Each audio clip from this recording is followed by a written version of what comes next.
Good evening. A man remains in the hospital tonight recovering from severe hypothermia after spending over an hour in frigid waters Monday night hiding in a slough.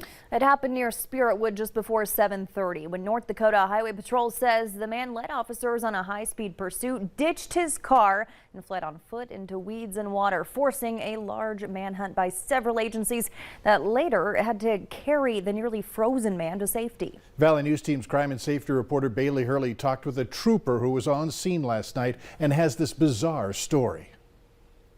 What's quiet now in rural Stutsman County was a scene bursting with police lights and officers nearly 24 hours ago, after the North Dakota Highway Patrol says they initiated a pursuit after clocking the suspect hitting speeds between 98 and over 110 miles an hour.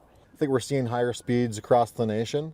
But it still is not something that we see every day. Newen says the suspect soon ditched his car here and wouldn't be seen again for almost 2 hours.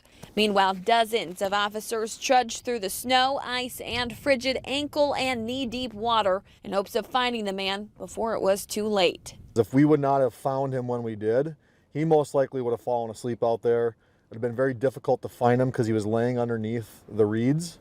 And it would have been a recovery effort, when the sun probably came up. Newen says last night's case is quite unusual, as most suspects don't commit to fleeing and hiding out when both cold temps and cold water are involved. He was so severely hypothermic, he couldn't walk, he couldn't talk, he couldn't help us get him out of the slough.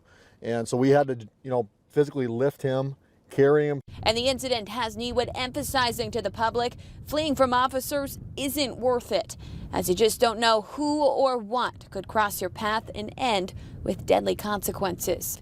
In Spiritwood, Bailey Hurley, Valley News Live.